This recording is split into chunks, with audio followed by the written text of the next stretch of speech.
அனைவருக்கும் வணக்கம். எனக்கு சப்போர்ட் பண்ணுற அத்தனை பேருக்குமே என்னோட நன்றிகள். Keep on supporting me. இன்றைக்கி என்ன டாபிக் குறித்து நான் பேச போகிறேன்றது பார்த்தோன்னா, டிப்ரெஷன் பெரியவங்களுக்கு ஒண்டி தான் காஸ் ஆகுமா, சின்னவங்களுக்கு ஸ்கூல் கோயிங் கிட்ஸுக்கு காஸ் ஆகாதா? அப்படி கிடையாது. குழந்தைங்களுக்கும் டிப்ரெஷன் காஸ் ஆகிறதுக்கு நிறைய வாய்ப்புகள் இருக்கும். டிப்ரெஷன்னா என்ன? மன அழுத்தம்ன்ற மாதிரி தமிழில் சொல்லுவாங்க.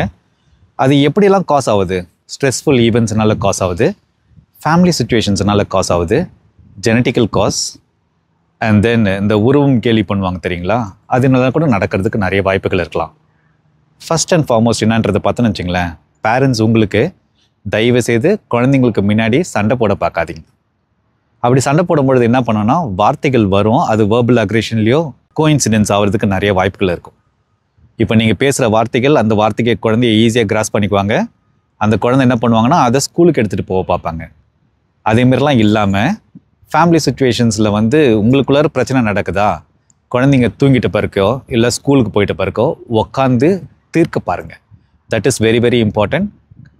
குழந்தைக்கு முன்னாடி சண்டை போடுறத தவிர்க்க பாருங்கள். ஏன்னா இதெல்லாம் குழந்தைய பாதிக்கிறதுக்கு நிறைய வாய்ப்புகள் இருக்கும். தே மே நாட் எக்ஸ்பிரஸ், அவங்க எக்ஸ்பிரஸ் பண்ண முடியாத ஒரு சூழ்நிலை இருப்பாங்க. ஏன்னா அது எதனால் பேரண்ட்ஸ் சண்டை போடுறாங்க. நான் நிறைய வீட்டில் சுச்சுவேஷன்ஸில் நான் சொன்னது உண்டு, நான் கேட்டது உண்டு. அது என்னன்றது பார்த்தோன்னா, சார் நாங்கள் சண்டை போட்டுனே இருப்போம், என் குழந்தை சின்ன குழந்தை அதை விலக்கி விடுவாங்கன்ற மாதிரி. சரிங்களா? அது என்னன்னா, நம்ம பேரண்ட்ஸுக்கு கற்றுக் கொடுக்குற ஒரு விஷயம் குழந்தைய கற்றுக் கொடுக்குறாங்க. தயவு செய்து சண்டை போடாதீங்கன்ற மாதிரி. ஜெனட்டிக்கல் காஸ், அவங்க அப்பாவுக்கோ இல்லைனா அவங்க அம்மாவுக்கோ பரம்பரை ரீதியாக வரும்பொழுது அவங்க டிப்ரெஷனில் இருக்கிறதுனா கூட காசஸ் இருக்கும். ரொம்ப முக்கியமான காஸ் என்னன்றது பார்த்தோன்னு வச்சிங்களேன், இந்த உருவ கேலி பண்ணுறது. கிளாஸுக்கு போகும்பொழுது, ஏய் நீ இந்த நேரத்தில் இருக்கிற, நீ இப்படி இருக்கிற அப்படி இருக்கிறன்றது மாதிரி அந்த குழந்தைக்கு என்ன பண்ணுன்றது பார்த்தோன்னா, உள்வாங்க போகும்பொழுதெல்லாம் என்ன பண்ணுன்றது பார்த்தோன்னா, அதனால் ஏற்றுக்க முடியாது. எல்லா பசங்க மாதிரி தானே நானும் இருக்கிறேன், அப்படி ஏன் என்னை இப்படி சொல்கிறாங்கன்ற மாதிரி அந்த குழந்தையால் ஏற்றுக்க முடியாது. அப்படி இருக்கும் சூழ்நிலையில் அது டெய்லியும் ரெகுலர் ஃபாலோஅப்பில் டீச்சர்ஸ் கூட எப்படி என் குழந்தை ஸ்கூலில் இருக்கிறாங்க என்ற மாதிரி தெரிஞ்சுக்க பாருங்கள். அது ரொம்ப ரொம்ப ரொம்ப முக்கியமானது. அது என்னென்னன்றது பார்த்தோன்னு வச்சுங்களேன், இப்போ இதனோட சிம்டம்ஸ் என்னென்னன்றது பார்த்தோன்னா, இப்போ ஒரு குழந்தைக்கு டிப்ரெஷன் இருக்குது, அந்த குழந்தைக்கு என்னென்ன சிம்டம்ஸ் இருக்கும்ன்றது பார்த்தோன்னா, செல்ஃப் கேர், தன்னைத்தானே கேர் எடுத்துக்கிறது ரொம்ப புவராக இருக்கும். ADL, activities of daily living, அவங்க செய்கிற அத்தனை வேலைகளும் புவராக இருக்கும். அண்ட் தென் என்னன்றது பார்த்தோன்னா, அகடமிக் சைடில் புவராக இருப்பாங்க. படிப்பு தன்மையில் அவங்க ரொம்ப புவராக காமிக்கிற மாதிரி இருப்பாங்க. ஸ்லீப்பு, தூக்கத்தில் தூக்கம் சரியாக இருக்காது. ஆப்பிடைட், சாப்பாட்டில் ரொம்ப கம்மியாக சாப்பிடுவாங்க, ப்ராப்பராக எடுத்துக்க மாட்டாங்க.